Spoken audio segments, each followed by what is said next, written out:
जितनी भी पार्टियां रही हैं, ये हमारे जो बाबा साहब के संविधान में जो बहुजन के हित की बातें रही हैं, उनको आर्टिकल को बदल करके नुकसान करने का काम किए हैं।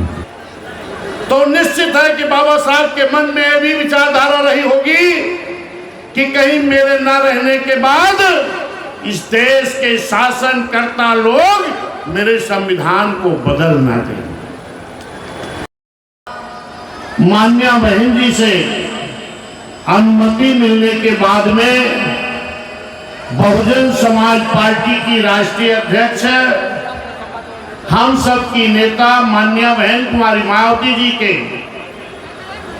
तरफ से मान्या बहन जी का मैं एक प्रतिनिधि बन के आपके बीच में आया हूं। सम्मानित साथियों, भगवान बुद्ध जी भी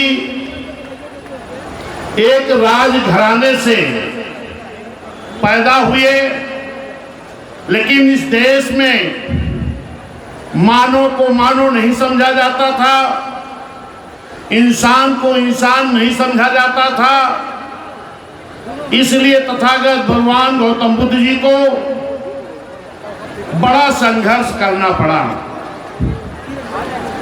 उन्होंने गांव-गांव, शहर-शहर घूम करके इस देश में मानव को मानव समझा जाए, इंसान को इंसानियत का दर्जा मिले, जिसकी लड़ाई वो लड़ते रहे। और उनके ना रहने के बाद हमारे राजा सम्राट अशोक जी ने भगवान बुद्ध की विचारधारा को लेकर के चले और भगवान बुद्ध की विचारधारा को फैलाने के लिए उन्होंने, जो हमारे राजा सम्राट अशोक जी रहे, उन्होंने लड़ाई लड़ी, संघर्ष किए, तमाम भगवान बुद्ध के स्तूप बनवाए। लेकिन उनके न रहने के बाद भगवान बुद्ध की विचारधारा को लेकर के भगवान बुद्ध क्या चाहते थे, बहुजन समाज में जन्मे तमाम संत गुरु, छत्रपति साहू जी महाराज, ज्योतिबा फूले जी, सावित्री फूले जी, संत रविदास जी, संत कबीर जी, तमाम ऐसे बहुजन समाज में जन्मे संत गुरुओं, महापुरुषों की प्रेरणा से भगवान बुद्ध के मार्ग पर चलकर डॉक्टर बी.आर. अम्बेडकर साहब को इस देश का संविधान बनाने का मौका मिला।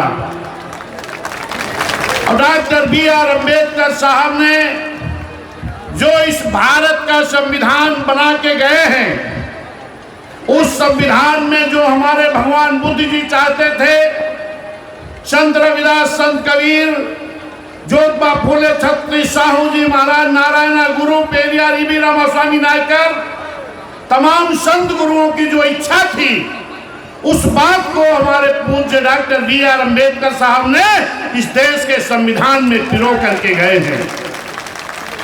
Doctor B R. अम्बेडकर साहब जब इस देश का संविधान बना करके सौंप रहे थे, तो उन्होंने एक बात कही थी कि इस देश का संविधान तो हमने बहुत अच्छा बनाया है, लेकिन अगर इस देश के शासक लोग, हुकूमत करने वाले लोग अगर ईमानदारी से मेरा बनाया हुआ संविधान लागू करा देंगे, तो इस देश का सर्वोच्च उन्नति हो जाएगी, इस देश का विकास हो जाएगा। लेकिन अगर बाबा साहब के मन में यह विचारधारा ये थी, तो निश्चित है कि बाबा साहब के मन में यह भी विचारधारा रही होगी कि कहीं मेरे न रहने के बाद इस देश के शासनकर्ता लोग मेरे संविधान को बदल ना दें। इसलिए डॉक्टर बी.आर. अम्बेडकर साहब ने जो भारत का संविधान बना के गए हैं, इस संविधान को इतना मजबूत बना करके गए हैं कि इस संविधान को इतनी आसानी से बदला नहीं जा सकता। लेकिन हाँ, इस संविधान की जो आर्टिकल है, जो संविधान की धाराएं हैं, इनको बदल करके निश्चित है कि बहुजन समाज का बड़ा नुकसान किया जा सकता है। और जो नुकसान इस देश में जितनी भी पार्टियां रही हैं, क्योंकि ये राजनीतिक मंच नहीं है, लेकिन अगर हम अपने महापुरुषों के विचारों के बारे में चर्चा नहीं करेंगे तब भी ठीक नहीं है। ये जितनी भी पार्टियां रही हैं, ये हमारे जो बाबा साहब के संविधान में जो बहुजन के हित की बातें रही हैं, उनको आर्टिकल को बदल करके नुकसान करने का काम किए हैं। और बाबा साहब के चले जाने के बाद